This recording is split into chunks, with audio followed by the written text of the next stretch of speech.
poderia alcançar uma bicicleta? Poderia alcançar o proprietário de uma bicicleta? Eu digo, simplesmente não. Porque o IPVA é um imposto que incide sobre veículos movidos a motor. E a bicicleta, embora veículo, não é movido a motor. Ou seja, a bicicleta encontra-se dentro de uma regra de não incidência simplesmente pura e simples. Ela está dentro de um campo de não incidência, que, no caso, a bicicleta só não é tributada porque simplesmente o imposto não vai até essa situação. Diferentemente do que acontece numa imunidade e numa isenção. Na imunidade, o imposto alcançaria, mas não alcança porque a Constituição não deixa.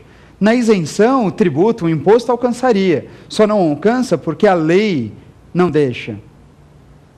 Numa regra de não incidência pura e simples, o imposto nem tem como alcançar. Ele nem tem elasticidade suficiente para chegar naquela situação. Tudo bem? Ficou claro? Então, fácil de perceber? Imunidade, isenção e regra de não incidência.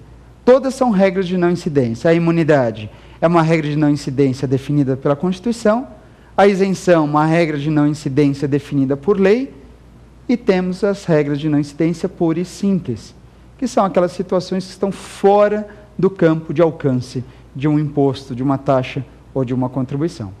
Perfeito? Joia? Próxima pergunta, acompanha comigo. Professor, se um sócio se retira de uma empresa e retoma o bem integralizado, incide ITBI?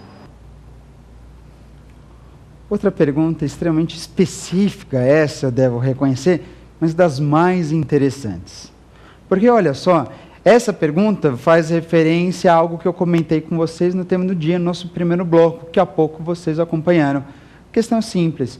Eu disse o seguinte, que a Constituição Federal estabeleceu uma imunidade específica para o ITBI para proteger operações societárias, proteger operações como cisão, fusão, incorporação ou extinção da empresa da incidência do imposto municipal, o ITBI. Eu disse mais, que a Constituição Federal, ela afasta a incidência do ITBI quando o imóvel é transmitido para integralizar o capital social. Quando o objetivo de um imóvel, ou quando a transmissão de um imóvel for realizada justamente para integralizar o capital social, não incide o ITBI. Mas aí o imóvel é transmitido da pessoa física, imagina eu, para a pessoa jurídica. Eu integralizo, minha responsabilidade. Sobre essa transmissão, sobre essa integralização, ITBI não deve ser cobrado. Mas a pergunta é exatamente a via contrária. E se esse sócio se retirar da sociedade? Quando ele se retira da sociedade, ele quer a parte dele, a participação dele, ele quer retomar a participação dele, ele vai vender a participação dele na empresa. E vai imaginar, então, que neste caso, ele, ao se desligar da sociedade, ele peça justamente o imóvel que originariamente ele tinha integralizado, ele pede esse imóvel de volta. Ele retoma o imóvel. É essa hipótese que está sendo questionada. Imagine, então, esse cidadão que se desliga da empresa, da sociedade, e retoma o imóvel como forma de pagamento da participação dele da empresa. O imóvel que ele tinha num primeiro momento integralizado, e que você sabe que não incidiu ITBI. Agora o imóvel voltou para ele. Neste caso, incide ou não o ITBI? Essa parte é bastante interessante, porque a Constituição Federal nada dispõe. A Constituição não fala mesmo com característica, com claridade a respeito disso. Mas o CTN, ele faz um comentário nesse sentido. Você vai perceber no CTN, lá no artigo 36, que se por acaso o imóvel é retomado, né, pelo mesmo sócio que originariamente tinha integralizado, nessa retomada do imóvel, o ITBI não incide. É isso mesmo. Se um sócio se retira da sociedade, tudo bem, e o imóvel que ele tinha integralizado retorna, voltar para ele, voltar para o seu patrimônio pessoal, nesse retorno, você tem novamente uma transmissão da propriedade? Tem, porque o imóvel estava no nome da pessoa jurídica, da empresa, e agora voltou para o sócio. Tudo bem, agora não mais sócio, o ex-sócio, voltou para a pessoa que acabou de se desligar. Você tem uma nova transmissão, pessoa jurídica para pessoa física. Mas se o imóvel retornar para a mesma pessoa que o tinha integralizado originariamente, nessa circunstância não incidirá o ITBI.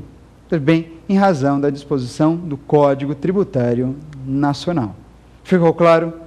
Perfeito? Uma situação bastante peculiar essa. Joia? Vamos acompanhar mais uma pergunta? Segue comigo? Vamos lá. Professor, existe imunidade específica para o ouro? Pergunta aqui se existe alguma imunidade específica para o ouro. E aí? Bom, a questão é a seguinte, eu vou inverter um pouquinho a pergunta, no primeiro momento, talvez para ficar mais fácil. Incide algum tributo sobre o ouro ou não? Porque se você sabe responder se incide ou não o tributo sobre o ouro, você tem condições de responder, então, se existe ou não imunidade específica, ou seria uma imunidade genérica. A Constituição Federal tem um dispositivo para tratar a respeito do tema. Eu estou falando, então, neste caso, do artigo 153, parágrafo 5º da Carta Magna. Lá vocês vão descobrir que sobre o ouro só pode incidir um único imposto. Mas pode incidir. Que imposto é esse que incide sobre o ouro? Trata-se de um imposto federal. É o IOF, o Imposto sobre Operações Financeiras. O IOF é o único imposto que recai sobre o ouro, bem, o imposto de competência da União. Mas em que circunstâncias o IOF recai sobre o ouro? Não é em qualquer circunstância, não. Isso é interessante, você deve lembrar. Sobre o ouro incide o IOF se o ouro for tratado como ativo financeiro ou instrumento cambial. Exatamente. Se o ouro tiver qualquer uma dessas duas características, conforme definição legal, nestes casos, sobre o ouro você só tem a única incidência, exclusiva incidência, do imposto sobre operações financeiras. Perfeito? Se o ouro, então, for tratado como ativo financeiro ou instrumento cambial, só incide o IOF. E os demais impostos, todos e quaisquer outros impostos, deverão ser afastados. Bem, portanto, uma imunidade, sem dúvida nenhuma. Então, uma imunidade que afasta todos e quaisquer impostos, salvo o IOF. Desde que o ouro seja tratado como ativo financeiro ou instrumento cambial, porque o ouro pode ter uma outra característica. É isso mesmo, meus amigos. Se o ouro ele fugir a essas características, ou seja, se o ouro não for tratado como ativo financeiro ou instrumento cambial, se o ouro, por exemplo, for tratado como uma mercadoria, aí a situação é diferente. Se o ouro for tratado como mercadoria, como mineral, se o ouro for tratado como mercadoria, aí você tem a incidência do ICMS. É isso mesmo, ouro como mercadoria. Então você imagina o ouro sendo comercializado como matéria-prima para uma joalheria que vem a desenvolver as suas peças, enfim, de uma nova coleção desse ano. Tranquilo? Nessa compra e venda de ouro, nós temos a incidência do ICMS. Não é do IOF. Aí, nesse caso, a figura muda de situação. Se o ouro for tratado como mercadoria, você tem ICMS e não IOF. Ouro como mercadoria nessa operação, você tem a incidência do imposto estadual, ICMS, e deve ser retirado, neste caso, o imposto federal, o IOF. Tudo bem? Está uma situação diferente, então você precisa observar qual é a característica do ouro, como que ele é qualificado ou classificado. Como ativo financeiro ou instrumento cambial, é só IOF, afastando todos e quaisquer outros impostos, imunidade para os outros impostos. Se o ouro for tratado como mercadoria, aí você só tem ICMS, afastando, portanto, todos os demais impostos, inclusive o IOF. Perfeito? De verdade? Vamos acompanhar mais uma pergunta? Vem comigo.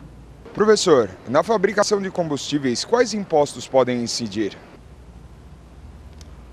Sobre a fabricação de combustíveis, quais impostos podem